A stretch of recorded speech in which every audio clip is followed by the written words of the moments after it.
aqui, mas foi muito legal, porque a gente vai conversar sobre arte e sobre liberdade. E como a música diz, todo ato criador é um ato de amor. E porque se não for, não constrói. Então não é criador, não é gerador, vai ser destrutivo. Então se é criador, está sustentado em amor. E a outra coisa é que liberdade também, para que seja exercida adequadamente, para que seja livre, é preciso que seja com amor. Quem não ama não é livre, porque não pode ser livre, porque não consegue ser livre.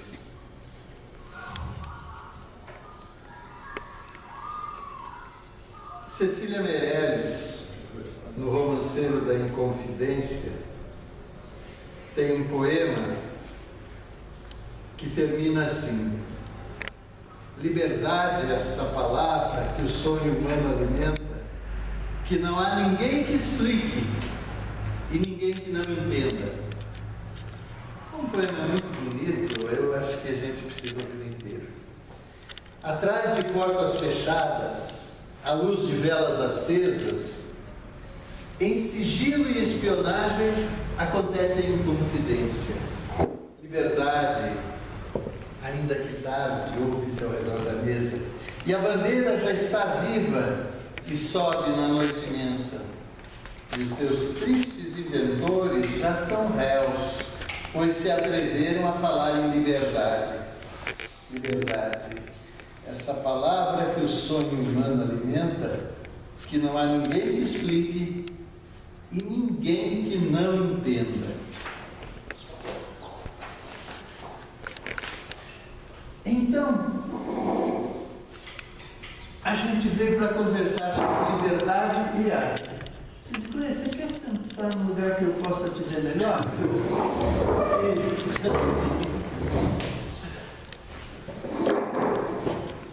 Então, eu garanto para vocês que eu estudei o assunto, garanto que eu refleti bastante, garanto para vocês que eu trouxe um discurso alinhavado. Acontece que hoje eu acordei pela manhã e tentei pensar sobre o assunto e simplesmente eu estava sem nenhuma ideia a respeito. A mente vazia. Então eu pensei que a mente vazia é a véspera do instante criativo. E pensei também que a mente que está sem ideias pré-concebidas é mais livre do que a mente que já sabe todas as respostas e conhece todas as verdades. E eu agora me lembro do Sócrates dizendo que tudo que eu sei, eu nada sei. E estava lembrando que quanto menos uma pessoa conhece, mais ela entende que já sabe tudo. E quanto mais a pessoa vai conhecendo, mais ela descobre e conclui que tem muito mais para conhecer. Por isso que eu costumo dizer que o pior ignorante é aquele que pensa que sabe. Porque o que sabe que não sabe está pronto para aprender.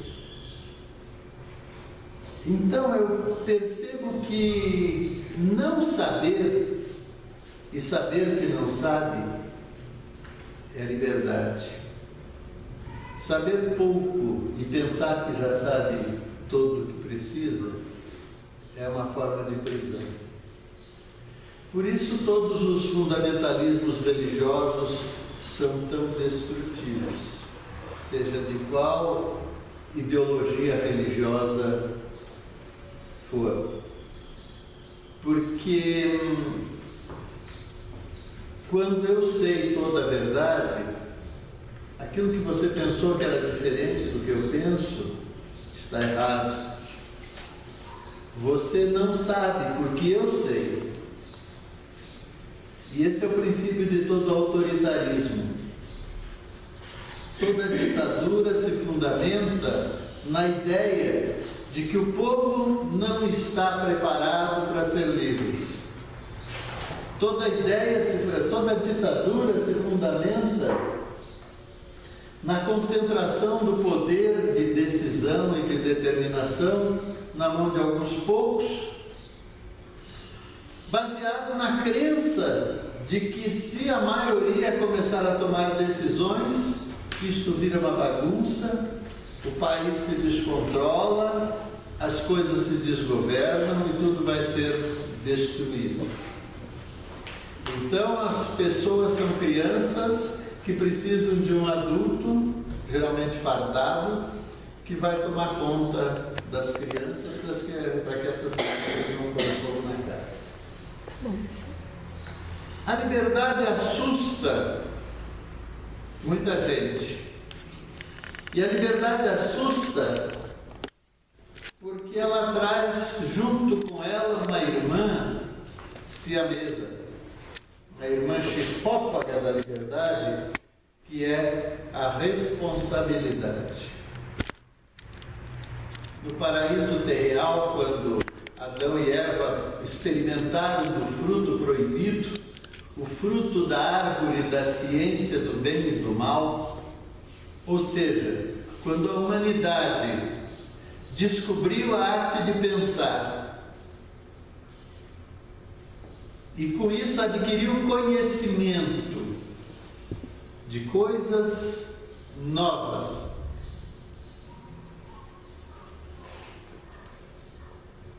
esse era o fruto da árvore da ciência do bem e do mal, o conhecimento. E por que o conhecimento é o fruto da árvore da ciência do bem e do mal? Porque o conhecimento em si é neutro. O mesmo conhecimento que é usado para construir, é usado para destruir. Durante o período ditatorial no Brasil, vieram técnicos da CIA, dos Estados Unidos, num esforço de colaboração entre os governos, dar cursos para os torturadores brasileiros sobre novas técnicas de tortura. Havia médicos dando aula de anatomia para ensinar os torturadores como provocar maior quantidade de dor, maior intensidade de dor, com menos dano visível, com menos lesões verificáveis em exames legais. E também o limite da dor para que o sujeito não morresse na mesa de tortura, como aconteceu com Vladimir Herzog, um descuido lá do profissional em operação. Então, a mesma medicina, o mesmo conhecimento que serve para a medicina curar, serve também para o torturador executar com mais eficiência as suas técnicas de tortura. Então o conhecimento é neutro, ele serve para construir e serve para destruir. A diferença está no sujeito que detém o conhecimento, que autodeterminado decide em que, como e para que vai aplicar aquele conhecimento. Toda a tecnologia em si é neutra. Essa tecnologia da internet tem servido para todo tipo de finalidade, principalmente para uma maravilhosa, que é a difusão do conhecimento. Controlar o conhecimento tem sido, ao longo da história humana, a mais eficiente forma de poder. a mais eficaz forma de dominação de umas pessoas sobre outras pessoas. Eu ia dizer de um homem, de uns homens sobre outros homens, aí me lembraram, mas tem as mulheres também nesse processo. Então, pessoas exercem domínio sobre pessoas, retendo uma informação. Assim, antigamente as Sagradas Escrituras eram escritas em latim, que poucos conseguiam ler, porque assim esses poucos que conseguiam ler podiam explicar a seu modo e conforme seu interesse a versão interpretada e adequada às circunstâncias para aqueles que não conheciam. E assim, inúmeras formas de dominação têm sido aplicadas no campo religioso, econômico, social, político. Então, se o fruto da árvore da ciência do bem e do mal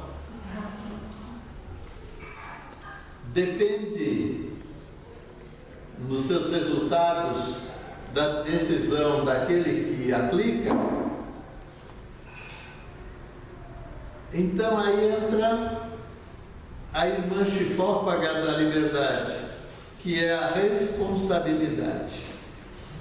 Então, no Livro dos Espíritos, a gente vai encontrar que a lei de liberdade, a lei de amor e a lei de responsabilidade são as três grandes leis, né? As três grandes leis que têm importância fundamental no universo ou no multiverso, se é que existe multiverso. Das leis morais, né? Liberdade, amor e caridade. E responsabilidade. Amor e caridade é uma só, na verdade, né? Porque a caridade é resultante. É liberdade, amor e responsabilidade. Porque toda decisão implica responsabilidade daquele que decidiu sobre os efeitos e consequências da decisão tomada.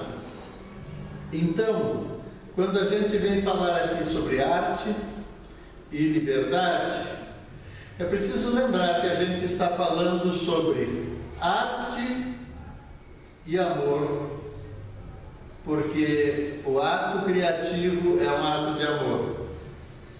E a gente está falando de liberdade e responsabilidade, porque toda decisão tomada implica na responsabilidade pelas consequências.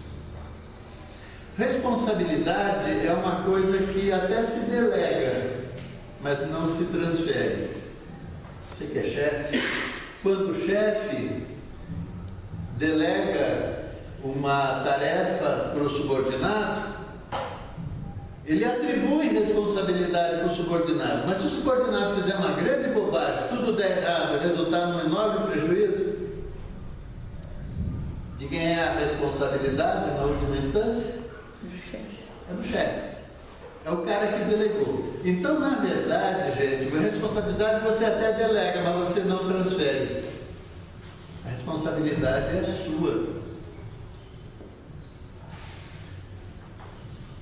A outra coisa que tem da liberdade é que quando estamos em liberdade, cada um de nós é livre para fazer e, portanto, é responsável pelo que fez. Não é assim? Agora, quando estamos num regime de autoridade, e eu aqui digo, vocês não podem fazer isso, vocês não podem fazer isso, vocês não podem fazer isso aqui é proibido, tá certo? Isso você pode fazer, isso você pode, isso você pode, isso você pode, isso aqui, tá, dessa vez pode, depois não faça mais, tá legal? Isso você pode, isso aqui tudo bem. De quem é a responsabilidade? Minha. Eu decidi. Então, quando eu exerço poder sobre outras pessoas, assumo eu a responsabilidade pelo que aquelas pessoas fazem e pelo que as pessoas deixam de fazer, principalmente pelo que deixam de fazer. Não sei se vocês conhecem os 10 mandamentos, o decálogo mosaico, que é mesmo honrar a Deus acima de tudo, amar os pais e tal, e depois não, é um monte de coisa proibida, certo? Inclusive ali, uma vez o Milor Fernandes escreveu o seguinte: a igreja acaba na peça Liberdade, Liberdade. A igreja acaba de divulgar uma nova lista de 245 pecados. Estávamos perdendo mais da metade por pura ignorância. Muitas vezes eu proíbo, e no ato de proibir eu alerto a pessoa sobre a possibilidade de fazer alguma coisa que ela nem sequer tinha imaginado.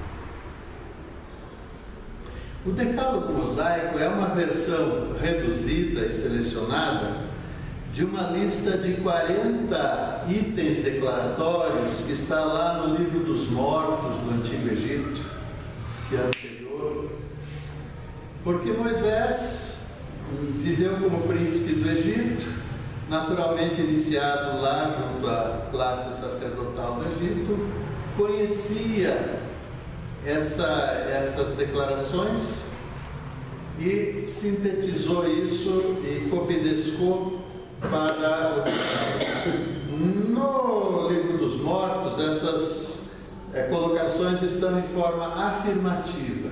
São as 40 declarações que o espírito do morto deve fazer quando se apresentar diante de Osíris, que é o Deus dos mortos. Então, é do tipo: eu sempre respeitei a propriedade do meu próximo. Não é não roubar, não furtar, eu respeitei a propriedade do outro. Não é não cobiçar a mulher do próximo, eu sempre respeitei a mulher do meu próximo. E assim, são lá 40 declarações afirmativas sobre a conduta pessoal daquele sujeito na sua passada encarnação. O que eu quero dizer é que é muito fácil a gente pensar em responsabilidade e associar responsabilidade com restrição. Associar responsabilidade com proibição. Eu queria... veio a palavra censura, eu não queria usar a palavra censura. Mas é isso, com proibição. Não pode, pronto. Então, é muito mais inteligente trabalhar consciência, trabalhar conhecimento.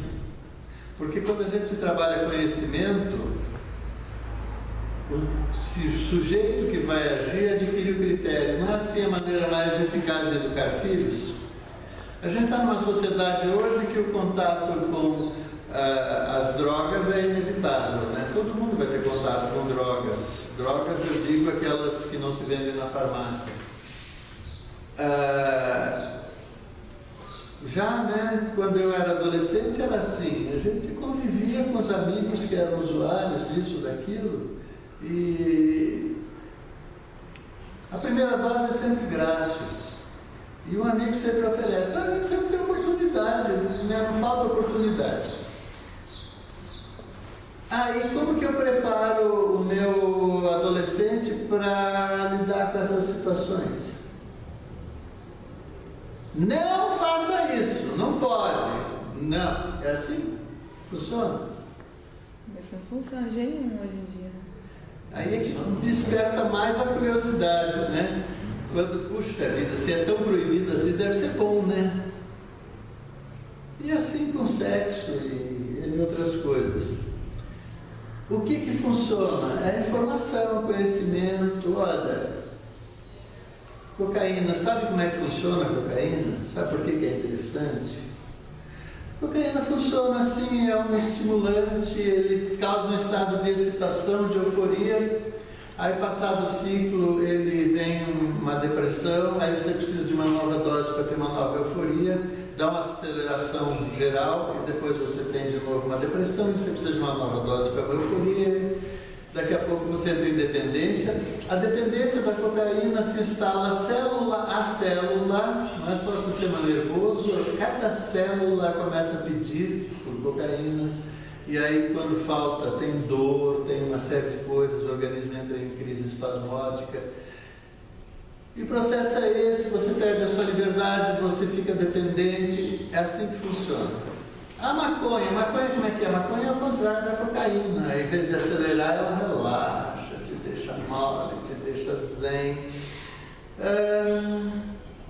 A maconha é um alucinógeno. Como que funciona? Ela age sobre as sinapses, que são lá os condutores do sistema nervoso, que ficam superestimulados, superexcitados e começam a perceber coisas que não vieram dos 5 sentidos, e aí você entra no processo alucinatório. A maconha não causa dependência, não adianta mentir que causa dependência física, a maconha não causa dependência física, pode causar dependência psicológica. Aí, poxa vida, eu fiz isso com os meus filhos e deu certo.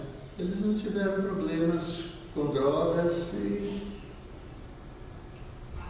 álcool. Como é que eu lido com álcool? Puxa vida, meu pai me ensinou como é que se bebe, me ensinou a controlar para não passar da medida, etc, etc, etc. Então, gente, proibir funciona. Pessoas tratadas como crianças tendem a permanecer infantis. Se eu quero que a pessoa cresça, eu preciso respeitá-la e tratá-la como adulto, em condição adequada para a idade e o nível evolutivo dela. Claro que eu não posso entregar a chave de casa para o meu filho de 12 anos, que não vai dar muito certo. Mas, à medida que o sujeito tenha entendimento suficiente, é preciso que ele também tenha a liberdade correspondente. Senão, ele, de duas uma, ou fica revoltado, e isso vai criar problemas e desajustes, ou ele fica conformado, se acomoda, se torna dependente e não cresce e vira uma flor de estufa, como a gente conhece muitos por aí. Hoje eles falam da geração canguru, né? Que não sai, né? Fica na bolsa. Eu já estava falando com a Ione outro dia que vamos sair nós de casa, já que nós somos a geração que saía de casa, vamos nós sair de casa, deixa a casa para eles aí. Por que a minha geração tinha pressa de sair de casa? Porque queria ter liberdade. Por que essa geração não tem pressa de sair de casa? Essa geração que está nos 30 agora, não tem pressa de sair de casa. Porque tem liberdade sem precisar sair de casa. Então, por que eu vou abrir mão da mordomia, não é mesmo? Não paga conta, né? Então, tem a mordomia, lá em casa até paga. Mas a questão é, o que propõe a doutrina espírita como programa para o ser humano? Evolução, não é isso? Evolução do espírito. E o que é evoluir? É adquirir conhecimentos, adquirir experiências, adquirir vivências e adquirir senso crítico e critério sobre os conhecimentos adquiridos, sobre comportamento, e desenvolver capacidade afetiva, capacidade de amar e de se relacionar construtivamente, né? Isso mais ou menos resume o que está lá nas descrições das características do homem de bem. Acho que é no Livro dos Espíritos tem essa descrição do homem de bem. Evangelho. No Evangelho do Espiritismo. Então, Kardec disse que boa religião é aquela que torna melhor o homem, e a mulher também, é claro. Então, estamos na casa espírita para nos tornarmos pessoas melhores, para evoluirmos e nos tornarmos pessoas de bem. Não é isso? Ou estou enganado? Então, a nossa vivência na casa espírita deve nos proporcionar desenvolvimento, correto? Fazemos arte para quê? Primeiro, porque temos necessidade de nos expressar, certo? Existe algo dentro de nós que nós temos uma forte e intensa necessidade de comunicar para muitas pessoas. A gente tem necessidade de compartilhar esse conteúdo, que é ideológico, é emotivo, é filosófico, é poético, enfim, é estético.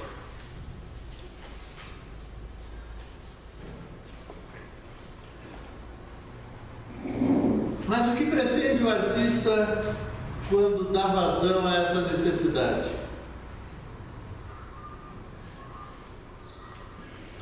Pretende compartilhar essa verdade interna que ele traz. Com que finalidade?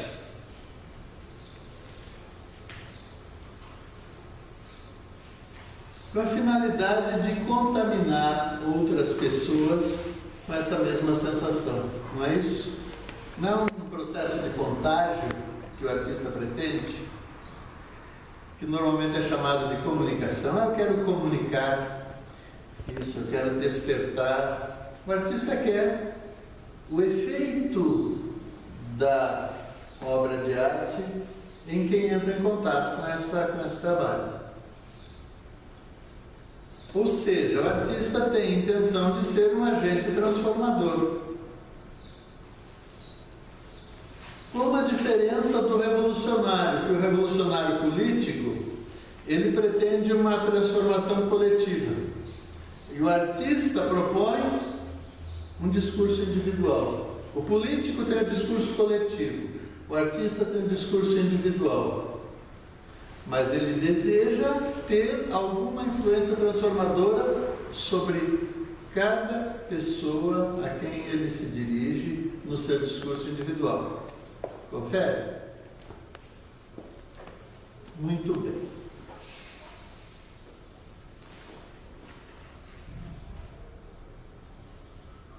Transformação. Transformar para quê? Transformar como?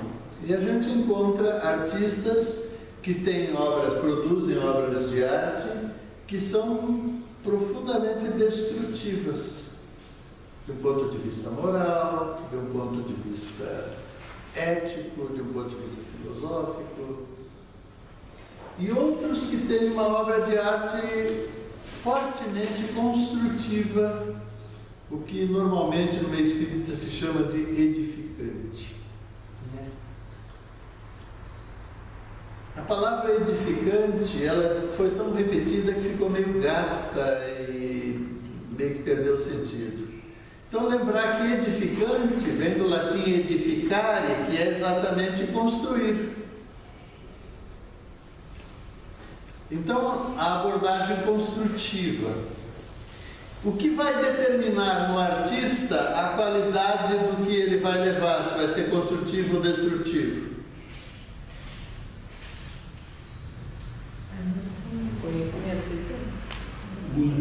O conteúdo interior do próprio sujeito. Se o sujeito tem um conteúdo interno corrosivo,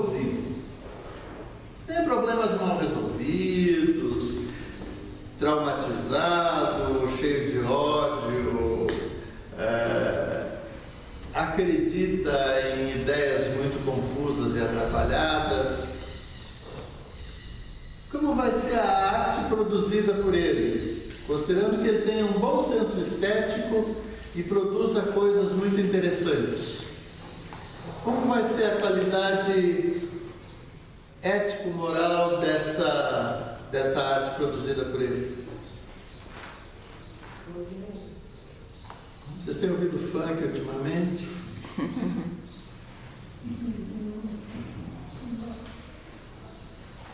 Isso que a gente não queira, a gente ouve.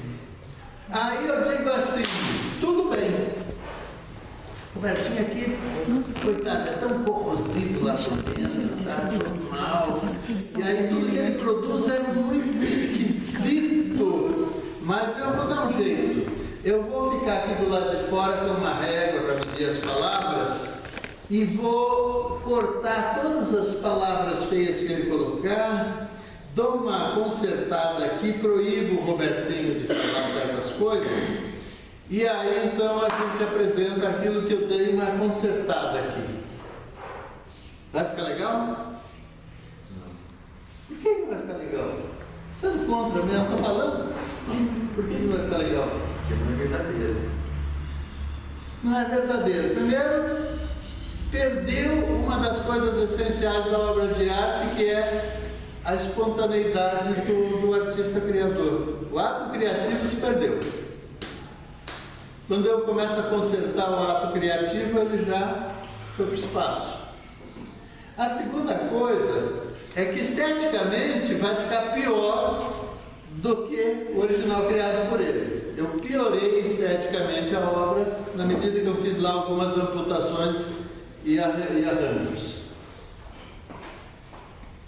Terceira coisa, a capacidade comunicativa dessa obra vai aumentar ou diminuir?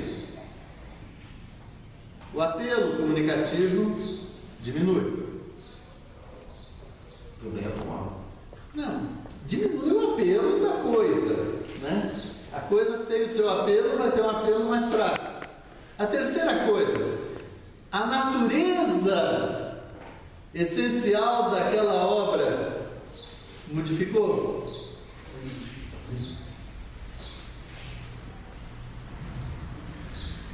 Aquela coisa, ela é daquela natureza. Pode estar embrulhada no papel de presente, no laço de fita, mas continua sendo aquilo mesmo que vocês estão pensando. Então, que instrumento tenho eu para conseguir que a obra produzida pelo Robertinho seja uma obra bacana, que vale a pena eu acreditar e investir nessa obra? Trabalhar as verdades que tem nele, né? Conhecimento. Se o Robertinho fosse uma pessoa mais esclarecida, se ele não fosse tão problemático lá por dentro, né? Se aqueles traumas todos que ele traz lá com ele, aquela revolta que ele tem, aquele ódio pela humanidade, se tudo aquilo fosse resolvido, né? Se ele conseguisse resolver as questões emocionais lá internas, com o talento que esse menino tem, que belo artista seria, não é? Então vou pôr os artistas tudo na terapia, então. E o que é o mundo, se não um grande sanatório? Quem quiser pedir alta...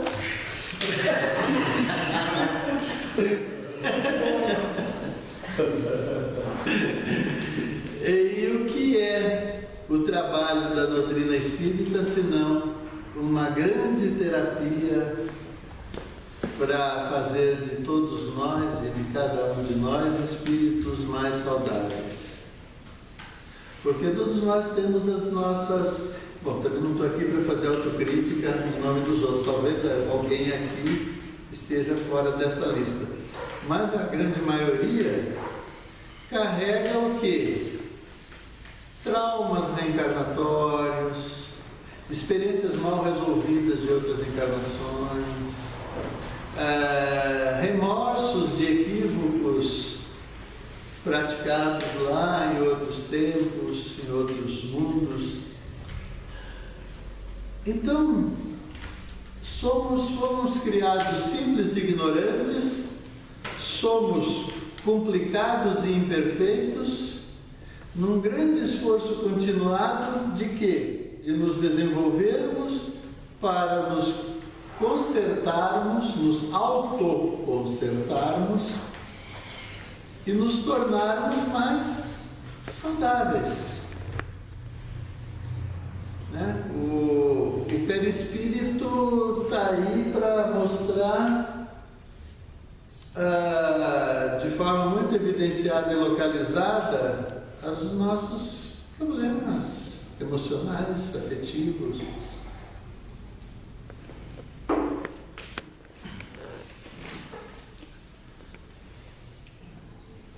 O que eu estava pensando, retomando aqui a questão da liberdade, falamos bastante sobre arte. Leon Tolstói: não alcançamos a liberdade buscando a liberdade, mas sim a verdade. A liberdade não é um fim, mas uma consequência. Porque eu quero ser livre. Eu quero entender as coisas. Quando eu entender as coisas, eu serei livre. Se liberdade, George Orwell, se liberdade significa alguma coisa, será sobretudo o direito de dizer às outras pessoas o que elas não querem ouvir. Não é isso que o artista faz muitas vezes? Repete, dizer para as pessoas aquilo que elas não querem ouvir. Diz o George Orwell que isso é liberdade. Claro que você pode exercer a sua liberdade de uma forma agressiva ou de uma forma afetiva. Mas quantas vezes você diz para uma pessoa querida uma verdade que ela não queria ouvir e é a melhor coisa que você tem a oferecer naquele momento para aquela pessoa? Então, quando eu começo a censurar aqui o trabalho do Robertinho e consertar e dizer isso não pode, isso não pode, isso não pode, aquilo que eu vou colocar na mesa depois é o quê? É aquilo que as pessoas querem ouvir. E onde ficou a liberdade dele? E onde ficou a liberdade das pessoas de ter acesso àquilo que ele efetivamente queria dizer? Lauro de Oliveira Lima: tudo está fluindo. O homem está em permanente reconstrução, por isso é livre. Liberdade é o direito de transformar-se. Vejam como isso é compatível totalmente com os princípios dessa grande liberdade. A liberdade, José Martí, revolucionário latino-americano, a liberdade custa muito caro e temos ou que nos resignar a viver sem ela, ou que nos decidir a pagar o seu preço. Liberdade custa muito caro, gente. Quem aqui está pagando para ser livre sabe quanto custa caro. Mas quem paga, acha que vale. Ivan Teorilang: liberdade é uma questão de estado de espírito, pois podemos nos sentir livres atrás das grades, ao mesmo tempo em que podemos nos sentir presos fora dela. Então, na verdade, liberdade não tem muito a ver com alvará de soltura ou ordem de prisão. Liberdade tem a ver com o estado interior. Como eu me sinto? Eu me sinto um prisioneiro ou eu me sinto livre? E quantas pessoas, em função de autoridade, em papel de autoridade, exercendo autoridade, intimamente não são livres e acabam transferindo a sua falta de liberdade interior para o seu ambiente de influência e para os seus subordinados. Clarice Lispector: a minha liberdade é escrever. A palavra é o meu domínio sobre o mundo. A visão do artista sobre a liberdade. Langston Hughes. A sensação de liberdade, como o poeta sentiu e descreveu. Estirar os braços ao sol em algum lugar. E até que morra o dia, dançar, pular, cantar.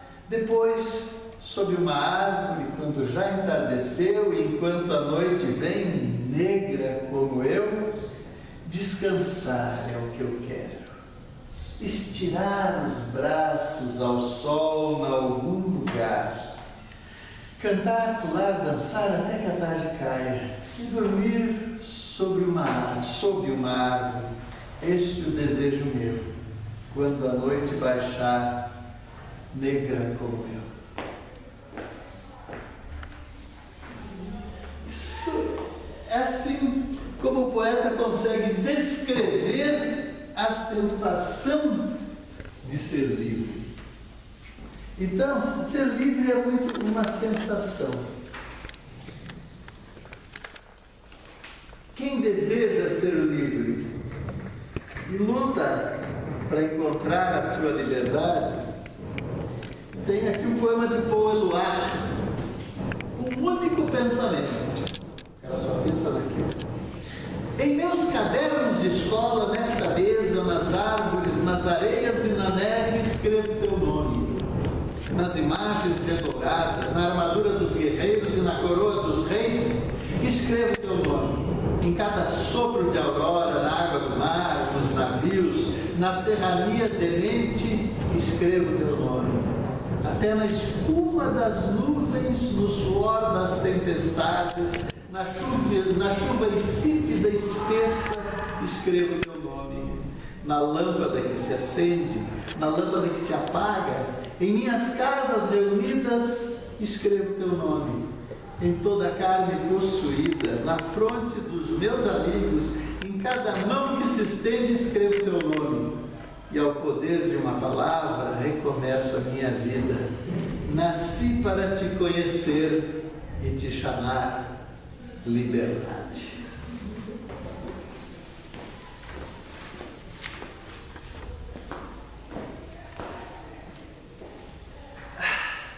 Tem um poema de Walt Whitman, está nas folhas de grama, que o tradutor infelizmente traduziu como folhas de réu, as folhas de grama é mais adequado, para um malogrado revolucionário europeu, ou seja, para o revolucionário europeu que se danou. Coragem apesar de tudo, meu irmão ou minha irmã. Para frente, ser vida tem que ser a liberdade, aconteça o que acontecer. Não merece senão desdém aquele que se deixa sucumbir com um ou dois fracassos ou qualquer número de desgraças, ou com a indiferença ou ingratidão do povo ou qualquer deslealdade, ou com os arreganhos das presas do poder, de esbirros, canhões, códigos penais. Aquilo que acreditamos está latente, esperando sem cessar através de todos os continentes. Não alicia ninguém, nada promete, posta-se tranquilo e bem à luz, é afirmativo e sereno, não conhece desalento, à espera pacientemente de seu tempo. Aí tem um trecho que eu suprimi porque era extenso. Quando a liberdade emigra de um lugar, ela não é a primeira a partir. Ela espera tudo mais ausentar-se. Ela é a última. Quando não resta mais a memória dos heróis e mártires. E quando a vida toda, e até mesmo toda a alma dos homens e das mulheres, é excluída de qualquer parte da terra, só então a liberdade, ou a ideia da liberdade, se desvanece nessa parte da terra. E os pérfidos entram na posse absoluta de tudo. Portanto, coragem, pois até que tudo cesse, vós não podeis cessar. Coragem, apesar de tudo, meu irmão ou minha irmã. Para frente. Ser vida tem que ser a liberdade. Aconteça o que acontecer. Então a luta pela liberdade, ela é difícil, custa caro. E existe luta porque existem inimigos da liberdade. E por que existem inimigos da liberdade? Por que a liberdade, se ela é tão bonita, tão fundamental, né? Se o universo em que existimos está construído em torno de uma lei de liberdade, então por que tantas pessoas são contra a liberdade?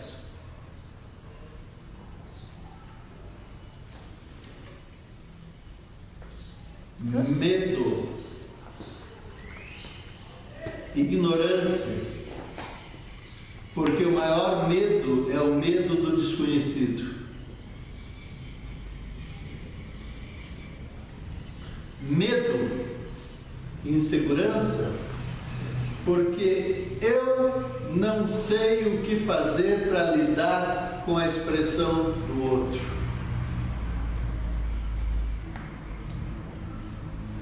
Se o outro for livre, isso coloca em risco esse mundinho que eu construí em torno de mim e que mal se sustenta e que pode ser esfarelado se o lobo mau vier e soprar um pouco mais forte.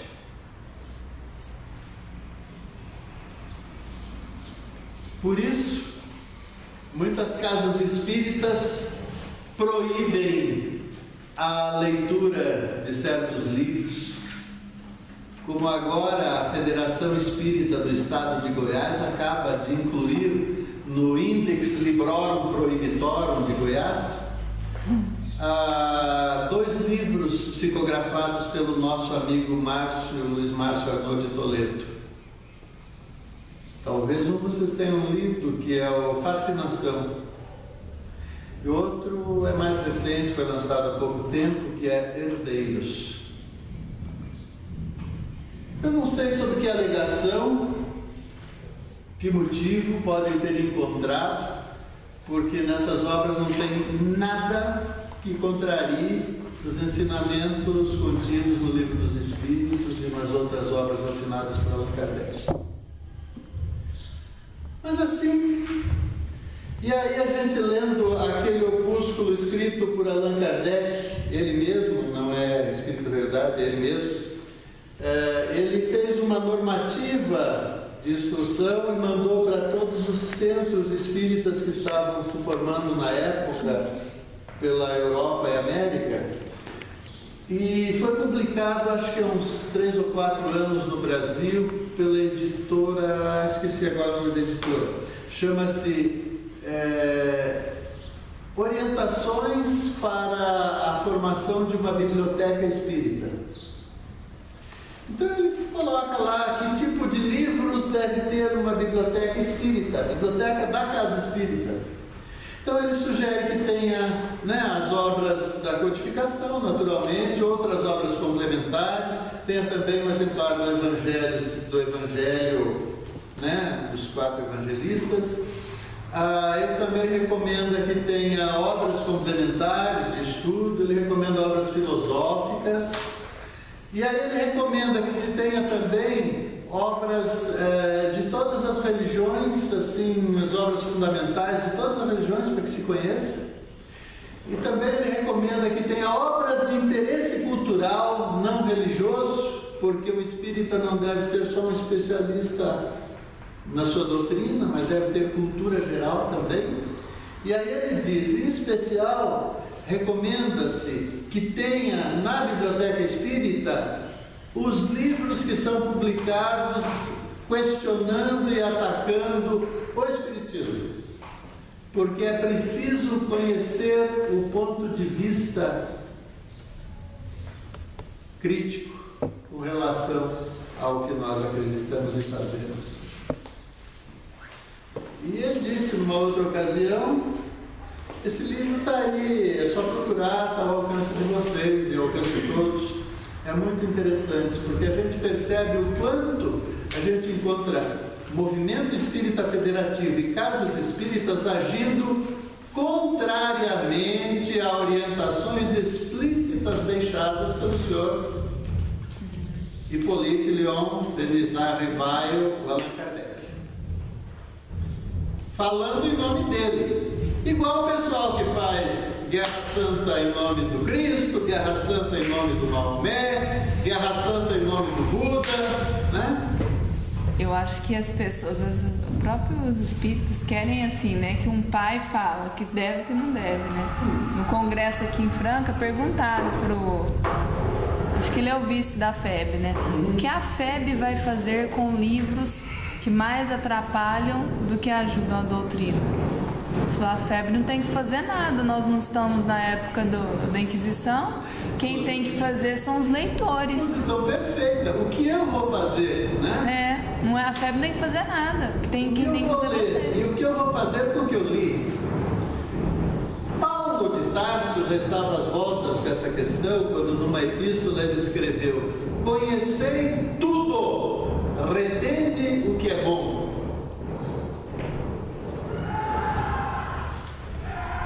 Uma pessoa que só conhece o que é bom e o que é certo, o que é um ignorante. Uma pessoa que leu todos os livros bons e certos e não leu nenhum dos outros, é um estúpido ignorante. É uma pessoa despreparada para o mundo, é uma pessoa que não conhece o mundo. Porque para conhecer o mundo, eu não preciso ver só as coisas bonitas, eu preciso ver as coisas feias também. Porque as coisas feias estão no mundo. E eu preciso conhecer as ideias diferentes das minhas, por mais erradas que elas sejam. Porque se eu não as conheço, eu corro o risco de essas ideias serem assimiladas e eu nem perceber que elas estão aqui presentes. Como a gente encontra no movimento espírita muitas ideias abstrusas que estão sendo assumidas como verdade doutrinária, quando não são. E por que as pessoas assimilam e assumem como se fosse verdade doutrinária? Porque não conhece, né? Não é por maldade, gente, é por pura ignorância. Uma pessoa que proíbe a leitura de um livro, seja ele o livro que for, eu tenho na minha casa um exemplar de Mein Kampf, de Adolf Hitler, né, propondo o extermínio de todos os judeus, propondo a hegemonia da raça branca, ariana, etc, etc. Eu tenho na minha casa. Também está na mesma prateleira junto com o livro vermelho dos pensamentos do camarada Mao Tse Tung, certo? O que isso me traz de mal?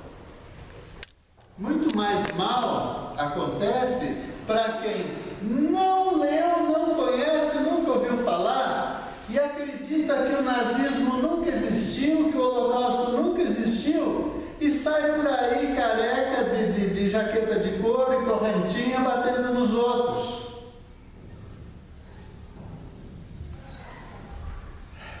Como disse Caetano Veloso, cada um sabe a dor e a delícia de ser o que é.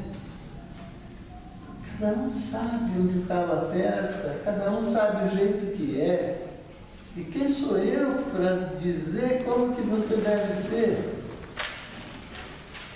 Que todo-poderoso sou eu para decidir que a minha versão editada de você vai ser melhor do que o original? Que autoridade é essa? Quem me deu essa autoridade? Meu Deus. Declaração Universal dos Direitos do Homem, do Tiago de Mello. Eu peguei só um trechinho. Todos os seres humanos nascem iguais e livres. A Declaração Universal dos Direitos do Homem é da ONU. Tiago de Mello, a gente vai ler depois. que é os Estatutos do Homem. Aqui é a Declaração Universal dos Direitos do Homem, aprovada em Assembleia Geral da ONU. Todos os seres humanos nascem iguais e livres em dignidade e direitos, sem distinção de raça, sexo, cor, idioma, religião, opinião política ou de qualquer outra índole. Ninguém será submetido à escravidão. Ninguém será submetido a torturas e a tratos cruéis. Ninguém poderá ser arbitrariamente preso, detido ou desterrado. Toda pessoa tem direito a sair de seu país e a regressar livremente a seu país. Toda pessoa tem direito à propriedade. A maternidade e a infância têm direito a cuidados especiais. A vontade do povo é a base da autoridade do poder público. E todos são iguais perante a lei. Alguém discorda de algum desses pontos? Alguém discorda de algum desses direitos? Alguém gostaria de abrir mão de um desses direitos? Mas quando uma pessoa diz assim, me diga se é bom que eu leia esse livro ou não. Quando alguém diz assim, é preciso que esta obra não seja apresentada para que você não seja exposta a essa coisa tão terrível e induzida a erro, não está desrespeitando um direito universal humano? Repetindo, todo indivíduo tem direito à vida, à liberdade e à segurança pessoa a pessoa. E diz, todos os seres humanos nascem livres, iguais em dignidade e direitos, sem distinção de raça, sexo, cor, idioma, religião, opinião política ou de qualquer outra índole. Então, a ONU também confere. A liberdade ela é tão importante, está tão entranhada na alma brasileira, que nós temos no hino da independência, já podeis da pátria, filhos, ser constante, amante, legítima, já eu a liberdade, já eu a liberdade no horizonte do Brasil. Aí o hino da República. Liberdade, liberdade, abre as asas sobre nós. Das lutas na tempestade, dá que ouçamos tua voz. E como nós podemos ouvir a voz da liberdade se ela não for permitida? E no hino nacional, ouviram o Ipiranga as margens plácidas de um povo heróico, o brado retumbante, e o sol da liberdade, raios fúlgidos, brilhou no céu da pátria nesse instante. Se o penhor dessa igualdade conseguimos, desafia o nosso peito à própria morte. Quantos no Brasil já morreram pela liberdade?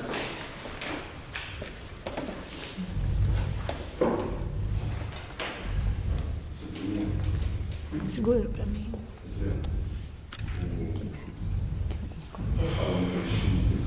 Por favor.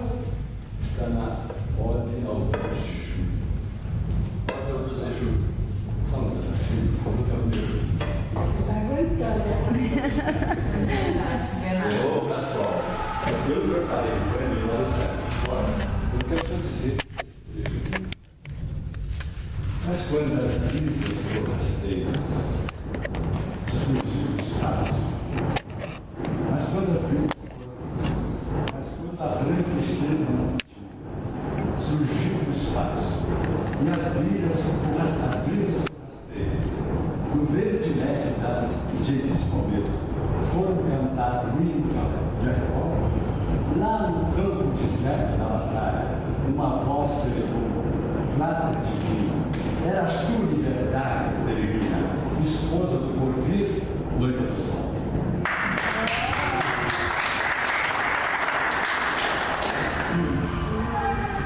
E por que a liberdade é a esposa do porvir?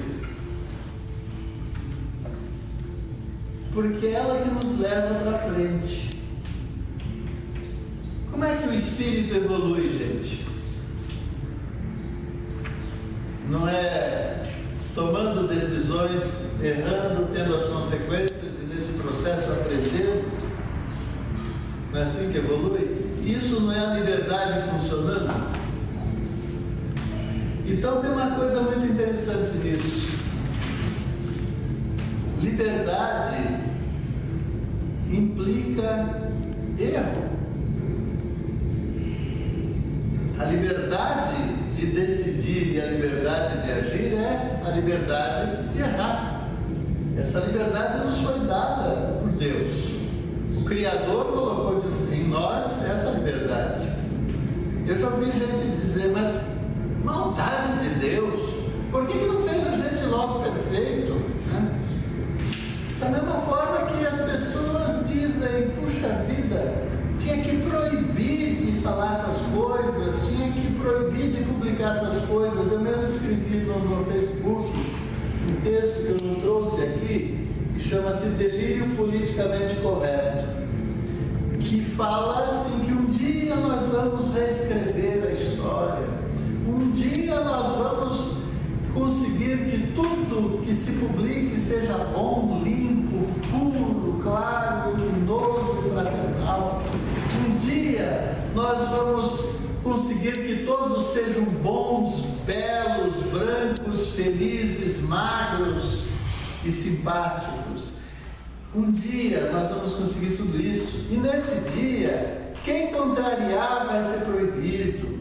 Nesse dia, quem tentar dizer alguma coisa que não seja bonita, bela, justa, tem que ser proibido de falar. E as palavras feias vão ser apagadas dos dicionários, porque está certo que as coisas ruins vão continuar acontecendo, mas pelo menos nós vamos deixar escrito para as relações futuras uma história linda de uma civilização perfeita.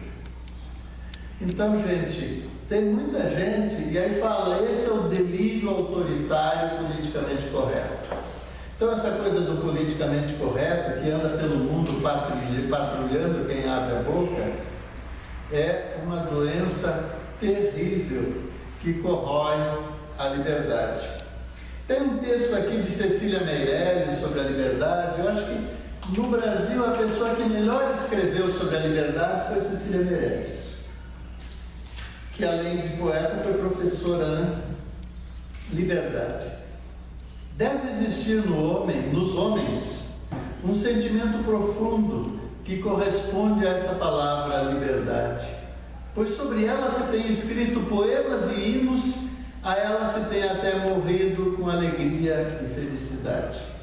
Disse que o homem nasceu livre, que a liberdade de cada um acaba onde começa a liberdade de outrem, que onde não há liberdade não há pátria, que a morte é preferível à falta de liberdade, que renunciar à liberdade é renunciar à própria condição humana, que a liberdade é o maior bem do mundo, que a liberdade é o oposto à fatalidade e à escravidão, que a liberdade é o oposto à fatalidade e à escravidão. Nossos bisavós gritavam liberdade, igualdade, fraternidade. Nossos avós cantaram, ou ficar a pátria livre ou morrer pelo Brasil. Nossos pais pediam liberdade, liberdade, abre as asas sobre nós. E nós recordamos todos os dias que o sol da liberdade em raios fúlgidos brilhou no céu da pátria em certo instante. Somos, pois, criaturas nutridas de liberdade há muito tempo, com disposições de cantá-la, amá-la, combater e certamente morrer por ela. Ser livre, como diria o famoso conselheiro Acácio, é não ser escravo. É agir segundo a nossa cabeça e o nosso coração, mesmo tendo que partir esse coração e essa cabeça para encontrar um caminho. Enfim, ser livre é ser responsável, é repudiar a condição de autômato e de teleguiado, é proclamar o triunfo luminoso do Espírito, ela põe entre parênteses, supondo que seja isso. Ser livre é ir mais além, é buscar outro espaço, outras dimensões, é ampliar a órbita da vida, é não estar acorrentado, é não viver obrigatoriamente entre quatro paredes. Por isso, os meninos atiram pedras e soltam papagaios. A pedra inocentemente vai até onde o sono das crianças deseja ir. Às vezes é certo que quebra alguma coisa no seu percurso. Os papagaios vão pelos ares até onde os meninos de outrora, muito de outrora, não acreditavam que se pudesse chegar tão simplesmente com um fio de linha e um pouco de vento. Acontece, porém, que um menino, para empinar um papagaio, esqueceu-se da fatalidade dos fios elétricos e perdeu a vida. E os loucos que sonharam sair de seus pavilhões usando a fórmula do incêndio para chegar à liberdade morreram queimados com o mapa da liberdade nas mãos. São essas coisas tristes que contornam sombriamente esse sentimento luminoso da liberdade. Para alcançá-la, estamos todos os dias expostos à morte. E os tímidos preferem ficar onde estão. Preferem mesmo prender melhor suas correntes e não pensar em assunto tão ingrato.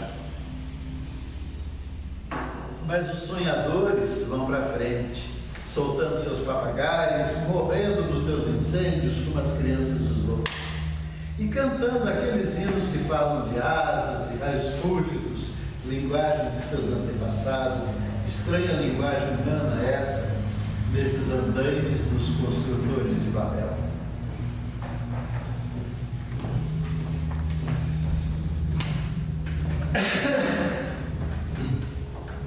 Então é isso, gente.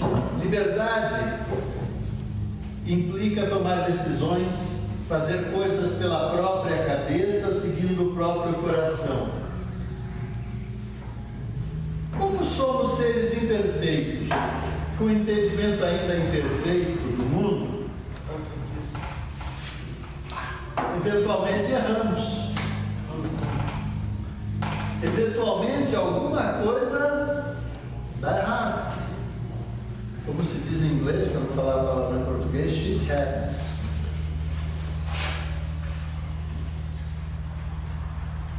O fato de uma criança morrer eletrocutada com cerol no fio elétrico seria motivo para a gente banir as pipas do mundo? Mas pensar sobre elas, né? Talvez pensar mais sobre elas, né? Agora, se a minha criança tiver consciência do perigo, que é o fio elétrico, ela vai poder soltar sua pipa, empinar seu papagaio e desfrutar isso no corpo. Então, a liberdade de errar é sagrada, gente. E precisa ser respeitada, porque quando eu não respeito a liberdade de errar, eu deixei de respeitar toda a liberdade. Não existe meia liberdade, assim como não existe meia virgindade, assim como não existe ligeiramente grávida, assim como não existe meio ético. Ou é ético ou não é. Ou é livre ou não é. Liberdade é um sentimento interno, mas liberdade, ela é cultivada num ambiente onde se respeita a liberdade. Eu cheguei a viver num mundo em que os casamentos duravam a vida toda, na marra. Hoje a gente já está num mundo que casamento já caiu de moda, né? Tem gente que diz assim, que bom que era naquele tempo. É bom, né? Bom para você, mas vai entrar na pele daquela pessoa que casou com quem não queria porque foi forçada e teve que aguentar o estrupício a vida toda até morrer bem velhinho. E vê se você acha que essa liberdade de hoje não é melhor. Então, liberdade não pode depender de opinião. Como disse Voltaire, não concordo com uma palavra do que dizes, mas defenderei até a morte o teu direito de dizê-lo. E o movimento espírita, ele não pode ser mais atrasado do que a Revolução Francesa, pelo amor de Deus. Tiago de Mello, os Estatutos do Homem. Ato institucional permanente. Artigo 1º. Fica decretado que agora vale a verdade. Agora vale a vida. E de mãos dadas marcharemos todos pela vida inteira. Artigo 2º. Fica decretado que todos os dias da semana, inclusive as terças-feiras mais cinzentas, têm o direito a converter-se em manhãs de domingo. Aí tem o artigo 3, artigo 4. Fica decretado que o homem não precisará nunca mais duvidar do homem, que o homem confiará no homem, como a palmeira confia no vento, como o vento confia no ar, como o ar confia no campo azul do céu. Parágrafo único. O homem confiará no homem como um menino confia em outro menino. Artigo 5º. Fica decretado que os homens estão livres do jugo da mentira. Nunca mais será preciso usar a couraça do silêncio nem a armadura das palavras. O homem se sentará à mesa com seu olhar limpo, porque a verdade passará a ser servida antes da sobremesa. Artigo 12º. Decreta-se que nada será obrigado nem proibido. Tudo será permitido, inclusive brincar com rinocerontes e caminhar pelas tardes com uma imensa begônia na lapela. Parágrafo único. Só uma coisa fica proibida: amar sem amor. Artigo final. Fica proibido o uso da palavra liberdade, a qual será suprimida dos dicionários e do pântano enganoso das bocas. A partir deste instante, a liberdade será algo vivo e transparente como um fogo ou um rio, e a sua morada será sempre o coração do homem.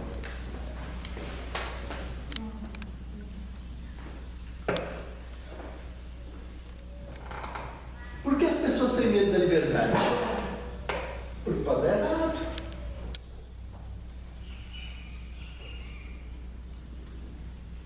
E se der errado? Conserta. E se alguém morrer por causa disso? Reencarna. Gente, lembra que o pecado não existe? Não existe pecado, não existe inferno. Certo? Culpa é atraso de vida. Não é nisso que nós acreditamos? Não é por isso que nós somos espíritas? Não é errando que aprendemos? O obsessor terrível que está lá levando uma pessoa ao desencarne, está destruindo uma família. Não é um irmão nosso também que a gente vai lá na sessão de doutrinação conversar com ele e dizer: puxa vida, você percebe que isso é um atraso de vida para você? Ele diz: não, eu tenho razão, eu quero me vingar, e então a lei está do meu lado, porque eles fizeram isso comigo e tal, colocaram fogo na minha casa, queimaram minha família inteira da outra vez. Ele diz assim: tá bom, meu irmão, tá bom, eu entendo os seus motivos, sei que são motivos fortes, acredito que é verdade, mas veja, agora eles nem lembram mais disso, eles têm outros propósitos. Não, mas eles são eles, eu quero me vingar, tá bom. Vamos voltar um pouquinho no tempo, até uma vida anterior àquela. E aí o sujeito recai lá numa situação em que ele tinha sido o algoz, os outros tinham sido as vítimas, aí naquela outra encarnação eles se vingaram dele, e aí ele cai em si, começa a chorar, se arrepende, e ele logo esqueceu o assunto e começa outra vida.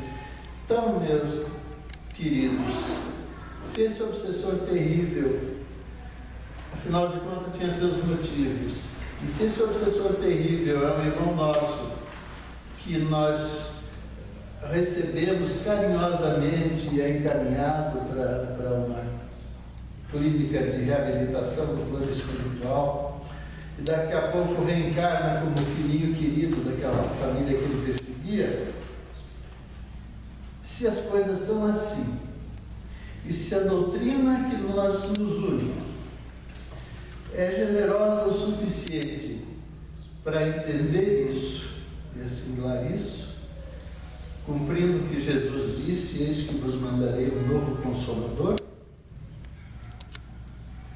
será que, sendo tudo isso, e sendo assim, será que não podemos ter a mesma capacidade de amar, compreender, tolerar e dialogar com os nossos irmãos, companheiro, colega de centro? Será que eu preciso ficar policiando e patrulhando meu colega de centro porque eu sou mais espírita do que ele? Será que eu tenho que ser o arranca-toco do espiritismo, patrulhando o que os outros estão fazendo? Ou será que se alguém falar uma grande bobagem no meio de uma reunião espírita, isso afinal não vai causar grande dano, porque as pessoas são esclarecidas o suficiente para entender isso e discutir? Eu me recuso a acreditar que o ser humano seja burro. Vocês não são burros. Eu não sou burro.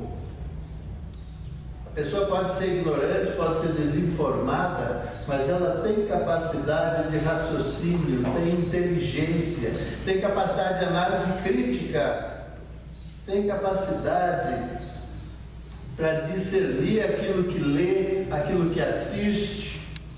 Então, por que tem tanto medo, meu Deus do céu? Porque do centro espírita não pode mostrar esse tipo de cena assim assado, tá legal. E na televisão uma criança assiste a quantos estupros no ano de babá eletrônica? Cenas de estupro passam diariamente na televisão. Pessoas consumindo drogas, você vê quantas na televisão? Assassinatos, você vê quantos na televisão? Num dia que a criança fica assistindo televisão. E mais, pessoa que mata outra e com isso é o bonzinho, que mata um monte de gente, porque é bonzinho, os outros são malvados, e com isso ele resolveu tudo, e daí ele fica feliz, e todos ficam felizes, e ele é ótimo, e é um herói, porque ele matou um monte de gente. Isso nossas crianças estão expostas a isso diariamente. E aí eu não posso ter uma sala do céu. Uma vez eu assisti, e era muito comum, passava muito nos centros espíritas, era muito encenado como é que chama a escolinha do Evangelho, dos centros espíritas? Flúfit ou Fantasminha, da Maria Clara Machado. E tinha lá o fantasma que morreu e virou papel. Estava ensinando um conceito completamente errado. Mas então aí uma peça maravilhosa, e depois dá para conversar sobre isso. Aí depois foi banida essa peça de seus espíritos por causa disso, antidoutrinário. Então, gente, menos medo, por favor. Medo, relax. Falou bobagem? Legal, senta aqui e vamos conversar sobre essa bobagem. E aí se faz luz, aí se esclarece, aí se compreende. Tá? A doutrina espírita é uma doutrina libertária. Nós temos no mundo, eu fiz uma palestra sobre esse assunto num centro de estudos anarquistas, onde a maioria das pessoas é materialista.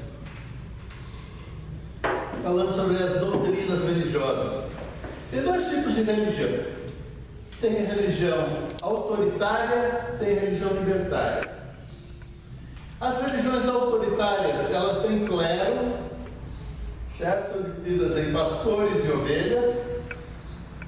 Elas têm dogmas, as pessoas são obrigadas a aceitar certas coisas, acreditar em certas coisas, em certas verdades indiscutíveis. E elas têm pecado, têm inferno, paraíso, tem então a condenação. Elas são fundadas sobre o princípio de autoridade. Tem aqueles que sabem, aqueles que determinam e que os outros vão fazer. Então você tem aí todas as religiões, por exemplo, o catolicismo, as igrejas evangélicas todas, o protestantismo, o islamismo, a grande parte do budismo, são religiões hierárquicas. Tem uma escala de autoridade lá dentro. Elas são autoritárias. E tem as outras religiões que são libertárias. Religião que não tem escala de autoridade, não tem clero, que são abertas a todo mundo, que não tem o conceito de punição eterna, que não tem pecado, coisa proibida, e não tem dogma, você não é obrigado a acreditar em algumas coisas. E aí você tem, por exemplo, as religiões primitivas dos índios, você tem as religiões africanas antigas, né? Não o sincretismo que nem a Umbanda, que aí já está contaminado de catolicismo, mas os cultos afros primitivos são muito livres, todo mundo participa e todo mundo vai lá, tem o seu transe, na boa. Você tem o taoísmo antigo, lá do Lao Tse, do Tao Te Ching, que é profundamente libertário. Você tem, autoritário, você tem, por exemplo, o brahmanismo lá na Índia, né? A religião das castas, que você é de uma casta, você vai morrer daquela casta. E é diferente, os outros são melhores que você porque nasceram na família certa. E o espiritismo, por toda a sua fundamentação filosófica, é libertário. O espiritismo não tem hierarquia, não tem obrigação de acreditar em nada, não tem dogma, não tem culto, que mais que não tem? Não tem pecado, não tem proibição, nada é proibido, gente. Pode fazer tudo. Se eu quiser aqui sacar uma arma e dar um tiro e matar um de vocês, isso não é proibido. Eu posso fazer. Vou ter consequências. Mas não vou para o inferno também por causa disso. Posso passar o meu período de inferno, mas é uma fase. Ok? Então, se somos espíritas, se tudo nos é permitido, se temos responsabilidade sobre tudo, então por que não praticarmos o espiritismo? Porque vivemos num movimento espírita que não é o espiritismo. Falei da doutrina, agora estou falando da organização humana do espiritismo, que é cheio de hierarquia, cheio de autoridade, cheio de lideranças autoritárias, cheio de pessoas que fazem caridade e desrespeitam a pessoa que está recebendo aquela caridade, cheio de pessoas que dão bronca e proíbem e impõem regras rígidas de comportamento, cheio de pessoas que proíbem você de ler determinadas coisas, que não permitem que determinado espetáculo chegue até você.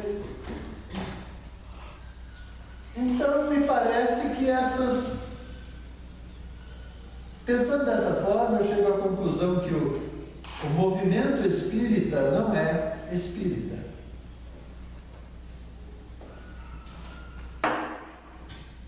É só liberdade. Do meu poeta favorito, eu mesmo, Arione Prado. Não se complique. Liberdade é só uma palavra entre as mais belas que há. Mas não esquente a cabeça. Liberdade é só uma ideia para muitos cadafalsos.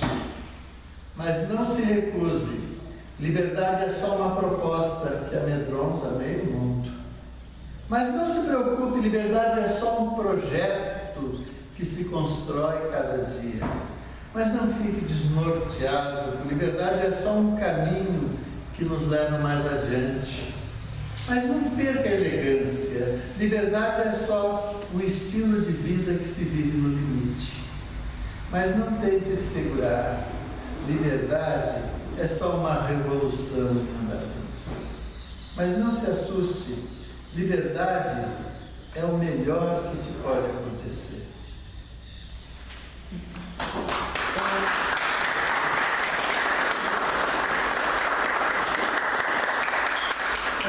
Eu adorei, dá licença, né? Eu adorei isso. Você falou, maravilhoso tudo. Mas ficou uma dúvida muito grande aqui em mim. Eu não tenho conhecimento dessa moçada não, né? De artilheira. Mas assim, quando você fala assim, por que não Tem uma cena de pôr o ursinho, por que não cantar, por que não fazer uma cena de coisa e tal? A minha preocupação é assim, a pessoa que não conhece, e a gente tem responsabilidade com isso, porque ali naquele público nós temos inúmeras pessoas que precisar ver o diálogo, vai precisar ver, né, tudo que você falou, porque eu concordei com tudo assim, mas esse medo que eu tenho, Esse compromisso com o público. não, esse medo que eu tenho talvez seja até da minha ignorância, né? Então eu fiquei. De onde vem esse medo? Então, mas eu também me preocupo nesse sentido, assim, qual é a nossa responsabilidade diante Quando eu vou dar uma música para as crianças, por exemplo, eu escolho a música, porque eu não vou dar uma música que fala, eu não vou nem repetir ali essas que está tendo. Eu estou no centro espírita. Deixa eu te falar uma coisa. Aí parece que chocou para mim essa fala. Mas você entendeu a minha pergunta? Entendi e acho muito justo e razoável. Eu não como carne. Não foi por opção. Eu tenho uma intolerância à carne e não posso comer. E lá em casa, eu sou a única pessoa que abandonou os prazeres da carne. A minha mulher e os meus filhos comem carne. Que direito eu teria de exigir que eles todos parassem de comer carne porque eu parei de comer carne? Meus filhos, quando eles cresceram, minha mulher e eu éramos macrobióticos, comíamos comida natureba, a gente dava suco para eles, dava muito pouco refrigerante, enfim. Foram criados tratando-se só com homeopatia, nunca tomaram remédio alopático, até que eles cresceram e tiveram dinheiro para comprar seus próprios remédios e a sua própria comida. Aí eles começaram a comer lixo e a se encher de drogas médicas. Eu cheguei e falei, olha, dá desgosto você criar um filho, né, com uma homeopatia e depois ver aí se enchendo de drogas, tomando aspirinas e etc., antibióticos. Mas é a liberdade deles. Aí encheram o freezer de alimentos de comida pronta, etc. Um monte de lixo. É o direito deles, é a liberdade deles. Eu não pus na mesa deles alimentos que eu não considerava adequados. Mas eles têm o direito de comer o que eles quiserem.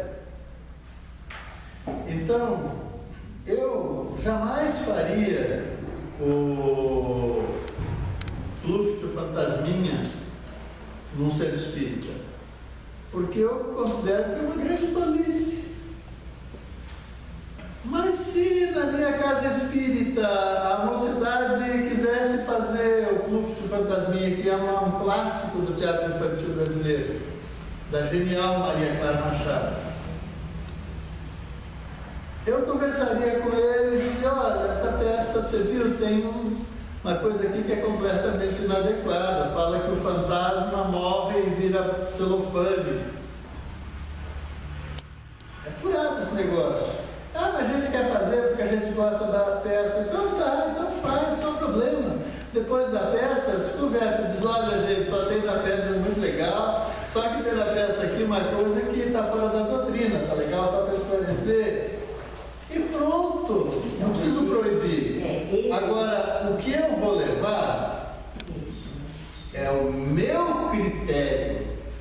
Aí é a minha responsabilidade. Então eu vou levar as ideias nas quais eu acredito, vou levar as obras que eu aprecio. Eu escolhi poemas que eu amo de paixão para ler aqui para vocês. Aí é a minha verdade. Aí é a minha liberdade de levar aquilo que é a minha escolha. E aí eu tenho responsabilidade sobre a minha escolha e sobre o meu critério de escolha.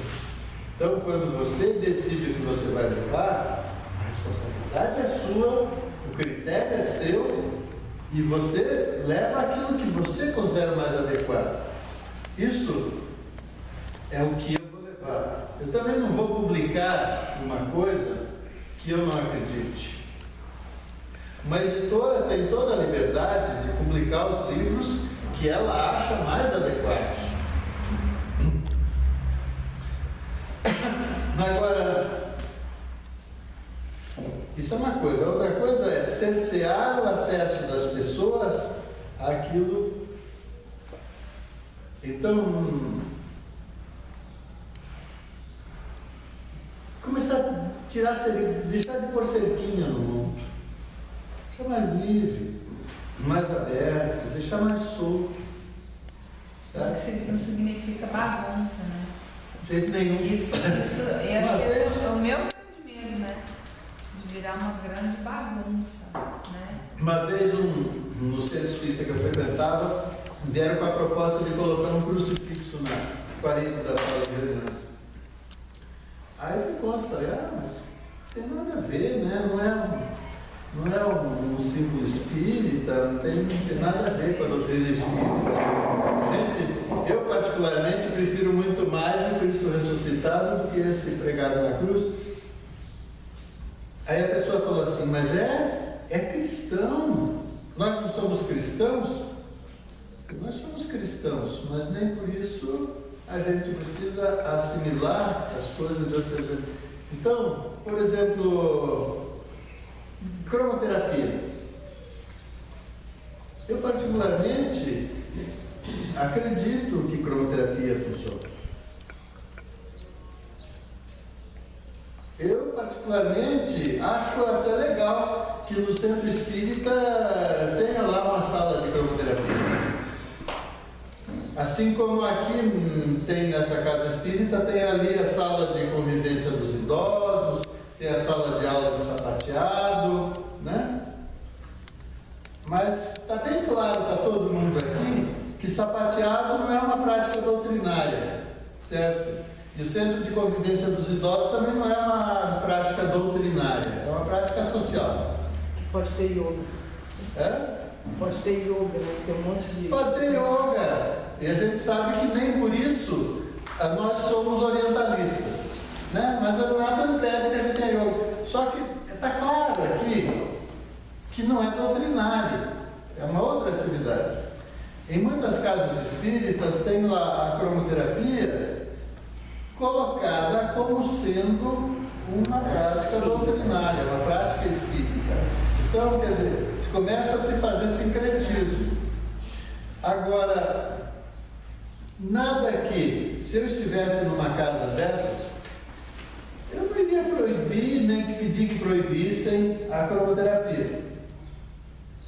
Mas eu ia trabalhar para que ficasse bem explicado para todo mundo a separação de alhos e bugalhos para não criar falsa informação na cabeça das pessoas. Acho que por isso que liberdade é uma coisa muito difícil. É Como difícil. você falou, porque, por exemplo, uma casa espírita, ela tem responsabilidades, independente do dirigente querer impor. Então, nós temos uma linha vamos dizer, de crença, não sei, os princípios da doutrina. Eu acho que a gente tem que diferenciar, eu até já ouvi isso, e não sei se isso cabe aqui. Nós temos que diferenciar o que é princípio e o que é regra.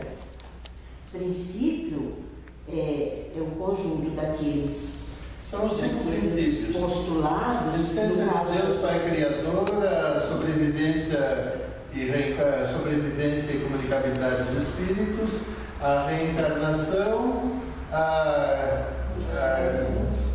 evolução, a causa e efeito e a pluralidade dos mundos habitados. Esses são os 5 princípios. Então, a doutrina ela tem princípios. Então, nós temos responsabilidade em manter esses princípios. Agora, para manter esses princípios, nós temos que ter regras.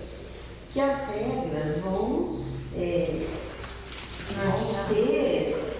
Mas Organismo. o que é mais eficaz? Não, assim... Tem um instrumento mais eficaz do que as regras. São os argumentos. Então, os argumentos, eles estão nos princípios. Mas não estão Incorporado. no espírito. Então, por isso que ainda precisamos de regras. Por que o espírito... Não, precisamos de conhecimento. Por que o espírita carece de argumentos? Porque não leu as obras fundamentais, porque não conhece a doutrina, porque 80% dos espíritas é frequentador do centro espírita, que não leu o livro dos espíritos, não leu o livro dos médiuns, não leu o céu e inferno, não leu a Gênese, leu, abrindo ao acaso, o Evangelho segundo o Espiritismo. Então, são pessoas que vieram para a doutrina espírita trazendo de arrasto uma cultura religiosa de origem que ou é evangélica, ou é judaica, ou é católica, a maioria é católica no Brasil, e fazem aqui um arremedo da sua religião antiga. Então, a gente começa a ter dentro do centro espírita práticas ritualísticas. Pessoa que dá o passe e faz um sinal da cruz na testa do coitado do paciente com 2 S's. Ou pessoas que acreditam que água fluidificada é água benta e tomam isso como uma coisa devocional, quando na verdade a água fluidificada é um instrumento prático que nem está lá, nem era utilizado por Kardec. Pessoas que acreditam que o passe tem que ser dado de uma certa maneira, segundo os gestos, de uma maneira tal, que tem que tocar no paciente. E tudo isso corre solto dentro do centro espírita, é aceito e praticado. Então, eu vejo muitos dirigentes espíritas que quando a gente começa a conversar sobre doutrina, a pessoa vem com algumas observações que são crendices, ou que são coisas trazidas da teologia católica, e que aí você diz, mas espera lá, mas no livro dos Espíritos tem isso assim assado. Que nem a questão do dualismo, né? Porque a doutrina espírita é dualista. Mas tem lá no livro dos Espíritos uma pergunta que o Kardec faz para o Espírito Verdade, que diz assim, mas então, se o Espírito é completamente não material, como é que ele existe? Aí o Espírito Verdade diz assim, não sabemos, mas alguma coisa deve ser, posto que existe. Então, e fica aberto a possibilidade monista, dualismo, monismo. Se você vai no livro dos Espíritos e lê, está muito em dúvida isso. Tem centro espírita que não tem livraria Porque eles dizem que não pode vender livro espírita. Livro espírita não pode ser vendido porque deve se dar de graça, que de graça recebeis. E repetem isso como um mantra. Aí você vai ler os escritos do Allan Kardec, e Allan Kardec diz assim, ele escreveu um artigo respondendo aos que diziam, por que você vende o livro dos espíritos? Ele diz, eu distribuiria o livro dos espíritos de graça se eu encontrasse o gráfico que imprimisse de graça, o fabricante de papel que fornecesse o papel de graça, o comerciante que distribuísse o livro sem ganhar sua comissão. Então eu distribuiria de graça. Então, tem muita coisa no Espiritismo, na verdade, é de orelhada, e se fala coisas como se fossem verdades doutrinárias, e você vai lá nos livros e não são. E aí, para suprir esse despreparo, para suprir a falta de conhecimento, bota regra, bota regulamento. Porque aí o regulamento é mais fácil, é mais seguro. Só que você está segurando o povo, mas não está esclarecendo o povo. Então, quando vem alguma coisa absurda, vai para o argumento, puxa o Allan Kardec aqui, chama o Emmanuel para dar uma força, André Luiz, que nem está na briga por causa do livro do Bacelli, que, lá do Dr. Inácio Ferreira, que fala de gravidez no plano espiritual, né? E tem muito centro espírita que proibiu esse livro, foi banido em um monte de lugar, porque já é um absurdo isso. Vai dar uma analisada na questão. Pensa nos ovoides que o André Luiz descreve. E o André Luiz fala o quê? Que esses ovoides, eles precisam de novo desenvolver o seu perispírito, que está todo atrofiado, para poder criar um modelo organizador biológico novamente, para ter possibilidade de reencarnar futuramente. E que possivelmente vão ter que passar por um aborto, 2, 3 abortos, até que vai formando de novo, até ter um modelo organizador biológico que vai permitir uma reencarnação em melhores condições. O que nos impede de pensar na possibilidade de um ovoidezinho desses precisar ficar acoplado ao perispírito de uma mãe lá do plano espiritual, até ele se desenvolver um pouquinho para isso? Não sei, mas por que proibir as pessoas de pensar nisso? Por que permitir o acesso a essa informação? Que pode ser falso. O Bacelli está falando por aí, por exemplo, que o Chico Xavier foi a reencarnação do Allan Kardec. Coisa que, do meu ponto de vista, é absurdo, porque são personalidades muito diferentes e a personalidade não muda. Mas, enfim, não concordo, mas defenderia até a morte o direito de dizer, se ele acredita nisso, por que proibi-lo de dizer isso? Aí está sendo banido dos centros por causa disso. Outro, o Vanderlei Soares de Oliveira, acho que recebeu alguns livros maravilhosos da Irmã-se de Fogo. Aí depois ele parece que recebeu algumas outras coisas que as pessoas acharam que é controverso e tal. Aí o Vanderlei não pode mais. Aí o Vanderlei é acusado porque disse que ele ganha dinheiro com a editora, porque ele edita os livros. Acontece que o esquema das editoras espíritas é selvagem. Por exemplo, se eu tenho uma obra espírita que eu quero publicar pelo ID, por exemplo, que é uma editora muito respeitável, que tem um critério muito bom. O ID só aceita publicar se eu fizer a doação dos direitos autorais para o ID. Se eu disser assim, espera lá, eu quero doar os direitos autorais para a Fundação Arte e Vida, o ID diz, então eu não publico, eu só publico se for doado para o ID. Aí, o que eu faço? Se eu quiser publicar o meu livro,